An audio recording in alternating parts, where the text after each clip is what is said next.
joining us. We're going to talk all about women in business, a subject that I love, with Fran Pastor of the Women's Business Development Council, which you founded. Yes. It's nonprofit.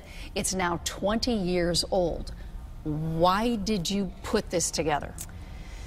Oh, it's such a wonderful and long story. We have time. Okay, great. So I'll just share with you that the whole women's entrepreneurship movement actually started in many decades ago. But the catalyst behind the momentum that we see today and the reason for starting WBDC 20 years ago was a little-known law that was passed in 1988, referred to as the Women's Business Ownership Act of 1988. It's also known as HR 50/50, as it was intended to level the playing field for women entrepreneurs. But that law did something that many people don't realize. And what it did was it allowed women to access capital in their own name for commercial purposes for the first time in history. So 29 years ago, we needed a guy to co-sign for us? 16 years of age or older. Yes, you could be in business. So you can be, we were just talking about Deep River, you could be a coffee shop in Deep River, woman-owned, 100% or 51%. Your balance sheet is good, your cash flow is great, your credit's fabulous. You're doing business with one of Connecticut's oldest and best known banks, and you go in there and you try to get a loan to expand your coffee shop. And without a male co-signer, you could not expand your coffee. You could not access the capital you needed to expand your coffee And you shop. said this was the only state in the union? No. This was every state in the country. Every state in the union. They were state banking laws that were on the books from probably, decades, even maybe centuries ago. That law also required that the Census Bureau start gathering and collecting information on women-owned businesses, because until that law was passed and until the Census Bureau started gathering that information, we couldn't even measure the economic impact of women entrepreneurs. And what we've learned since that law passed is that women entrepreneurs are starting businesses at twice the rate of their male counterparts. In fact, since 2012, the number of women-owned businesses, since 2009, the number of women-owned businesses has increased by about 40%. 40%. And they're brave and strong to be doing this in the first place. Somebody said to me the other day, oh gosh, it's so great that you own your business because you can come and go as you please. No, you can't. No, You're can't. sitting in the small business doing everything yourself, right? Chief cook and bottle washer. Of course. Yeah, exactly. So why did you start this nonprofit? So it's fast forward, that law was 1988, and the other thing the law did was that it allocated funds by the federal government through the Small Business Administration so that every state in the country would have an educational organization to help women entrepreneurs overcome some of those barriers that they encountered starting businesses, not the least of which was accessing capital, right? So fast forward, it's 1995, and I find myself a single unemployed mom with 2 little girls. My experience had been on Wall Street. I knew that I didn't want to commute back to Wall Street. What did you do and on leave Wall the girls. Street? I was an insider trading analyst for the New York Stock Exchange, so it was during the time of Michael Milken and Ivan Boesky, and we were looking at aberrational trades and trying to look for and avoid and intercept any potential insider trading. It wasn't something that I enjoyed doing, but it paid the bills at the time. And so then I became a mom, and I had these 2 girls, and so now it's 1995, and I need to find a job. And I knew that I didn't want to go back to Wall Street. And what I learned was that Connecticut was the only state in the country at the time, in 1995, that did not have a federally funded organization to help women entrepreneurs overcome those obstacles and help them get started and expand their businesses. So how did you build it? How did you start? So I had a lot of help. The entrepreneur always has the good idea and tries to fill the void in a community. That's really what an entrepreneur does. But I knew that I only had certain skills, and one of the things about starting a business is that you need to surround yourself. You have to recognize your own limitations and your own strengths, of course, but you need to surround yourself with other great people. And so what I did was I pulled together a team of some fabulous women, most of whom are all still involved with WBDC today, and a few great men, I like to say. And they helped me build the infrastructure to start the organization. We had to form a corporation, and then we had to become a nonprofit. And I'll also say that our congressional delegation at the time which was Senator Dodd, Senator Lieberman, and Chris Shays, Congressman Chris Shays, were all instrumental, and Rosa DeLauro as well, in helping get the Women's Business Development Council off the ground and getting that initial seed funding from the federal government. And that was 20 years ago. And so we've grown quite a bit since then. What do you do for a gal that wants to open a business? Well, a lot of people want to open businesses, but entrepreneurs require a certain behavior, a certain characteristic, certain qualities. And when people come to us and say, I want to open a business because I want to have more time to myself and I want more time for my family, that's just not what it takes to be an entrepreneur. The people that come into us and are telling us, well, I'm a really hard worker, I love what I do, I have this great idea, I've done my market research, I know that I can make a go of this. And what we do with those people is put them through an assessment process and help them. So you analyze whether this is a go or not. Well, it's a we allow people to find that out and help them determine it for them, help them determine that for themselves. We are not in the business of telling people that an idea is good or bad.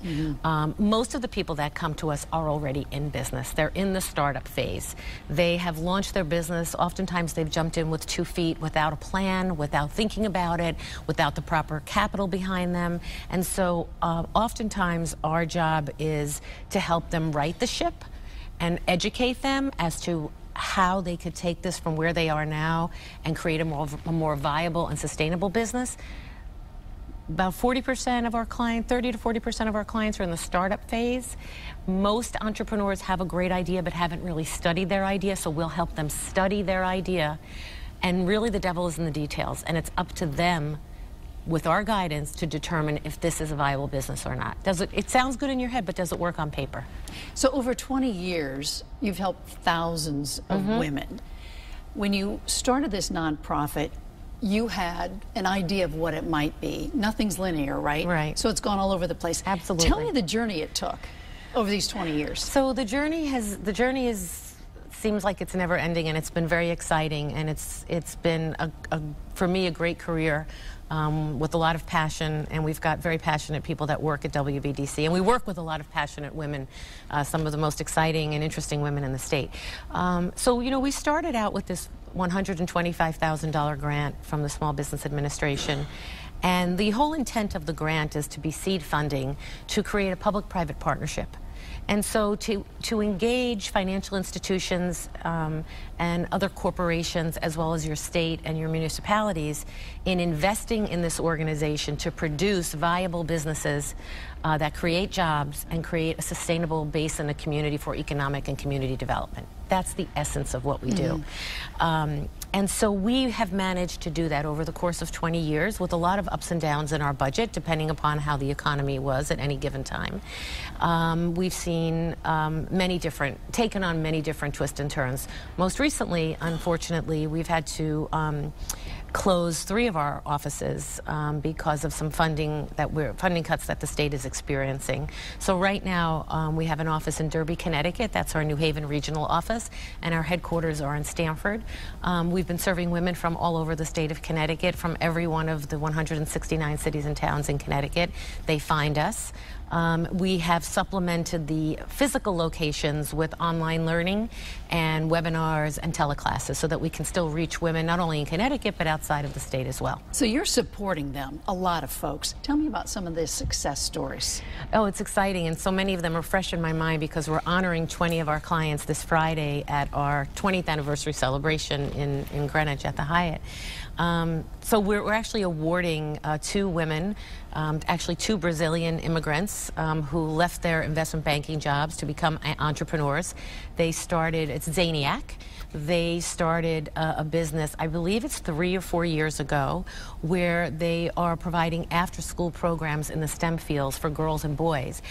And the beautiful thing about it is that they employ about 130 students who are doing the teaching to these other young students. See, that's the beauty of opening up a business. Then you're creating jobs in the state.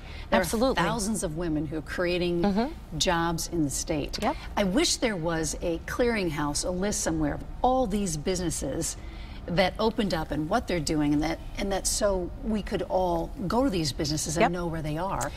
instead of just sort of stumbling upon Exactly, and that's unfortunately what happens. One of the things I think that we can do in the state to do exactly what you're talking about and prove to the state the power behind the numbers. You know, we have our own statistics at WBDC that I've shared with you. But the state would, all states, and not many states do this, really track the number of women business owners, what they do, who they are, where you can find them, and their website. And their, of course, and their contribution to the local economy, because it's so important. Yes. You know, this year, as we're speaking, is the 40th anniversary of the Community Reinvestment Act. The Community Reinvestment Act was a law that was passed in 1977 that said that banks had to reinvest in the communities that they serve. And that's so important because making small loans in inner city communities to women-owned businesses in particular, that money stays in those communities. So when a woman opens up a business, whether it's in Stamford or Madison or New Haven or Hamden, she is employing local people. She is hiring local people to do the work, and she is investing in the community, and she wants to be part of the community. Absolutely. And that's really the beauty of keeping small businesses alive and vibrant in our state.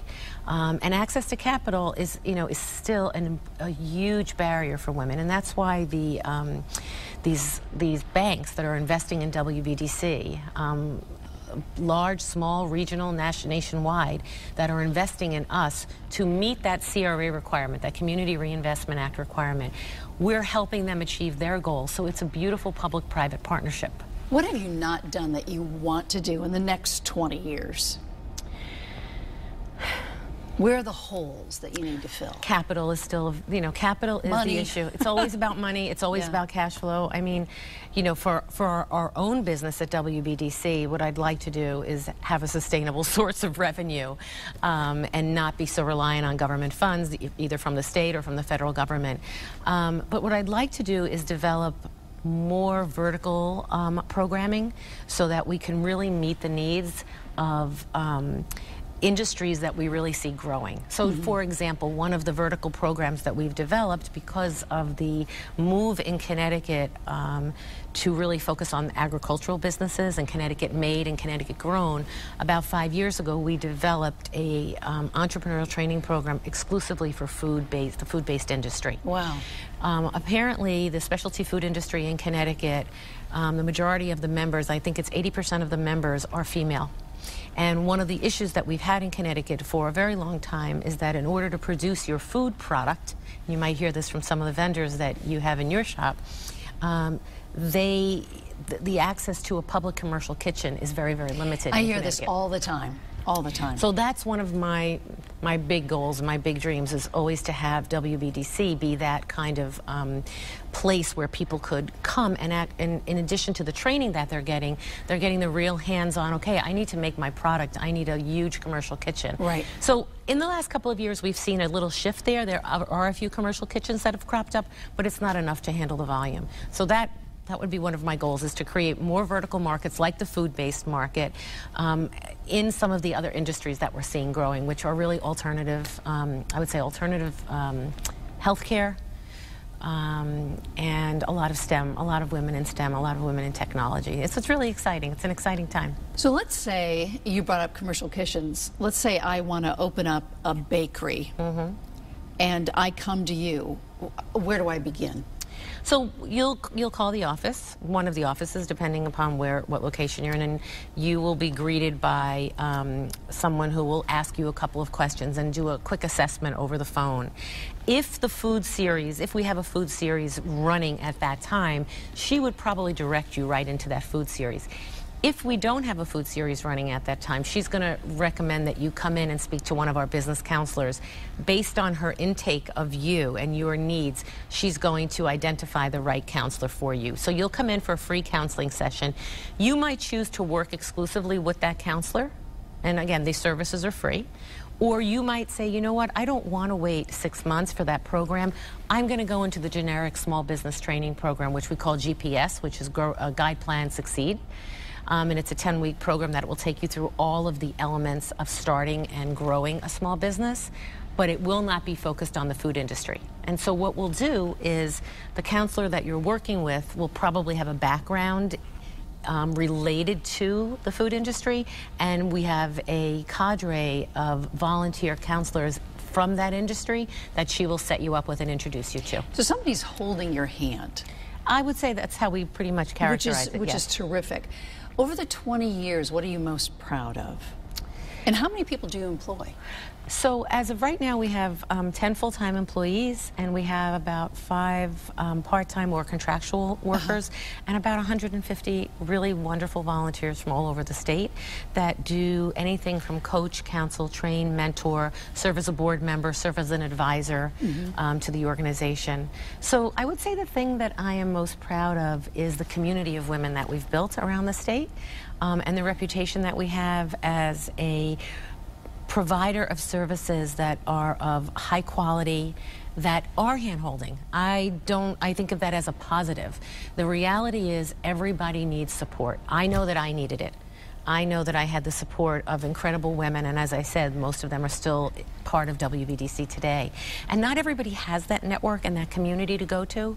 So what I hear our clients talking about all the time, and we're going to be showcasing 20 clients, one from each of the years that we've been in business on Friday, what I hear them talk about is the female-focused environment, the sense of community that they have, the feeling that they can call the office at any time, and if we don't have the answer, we're going to help them find or identify the answer. So I'm really proud of the fact that we've become the go-to resource for women entrepreneurs in Connecticut, and that we have been a part of the state's growth for the last 20 years. And you get to pat yourself on the back and say, we did it. Now, you mentioned that you're honoring 20 women. Yes. Give me 3 of them. You talked about the Brazilian women. Yes. Who else are you honoring? We have a massage therapist from Stanford who, again, came to us probably, I would say, 15 years ago, thinking she was a financial planner, thinking about starting her business. We have someone who came to us, Judy Heft, who I believe the business is the Financial Concierge. Judy was one of our first clients 20 years ago.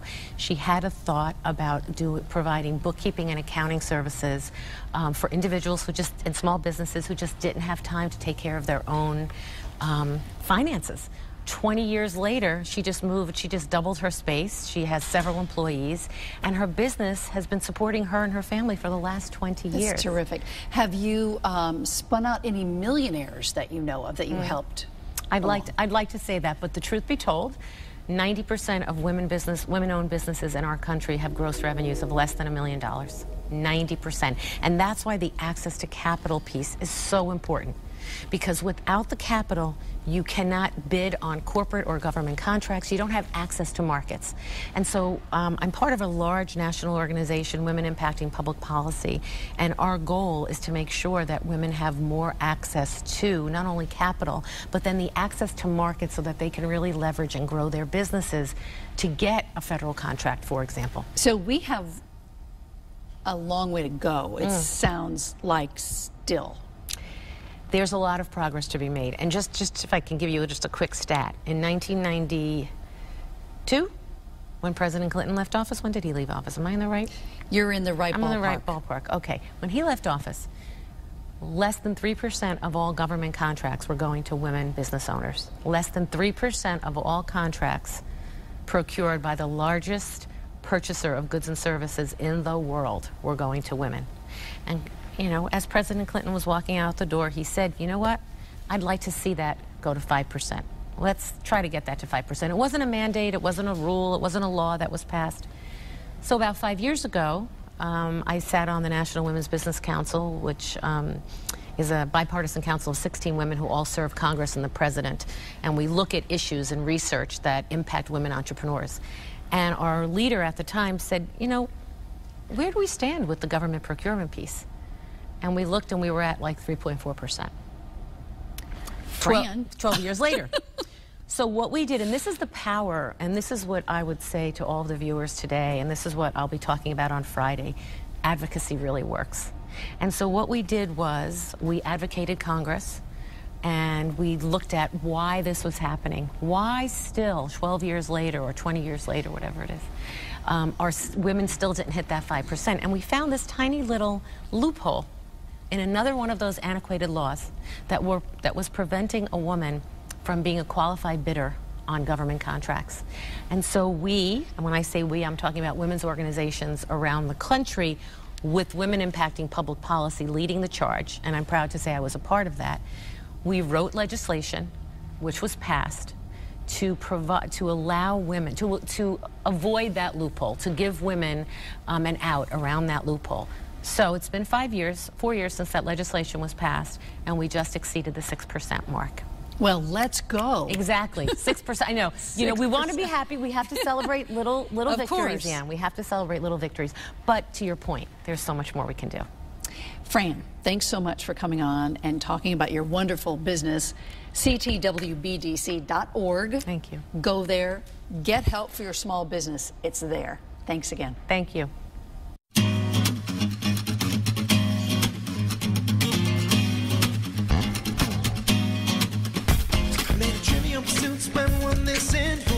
Spend all night kissing, and if was right here, then who else is missing?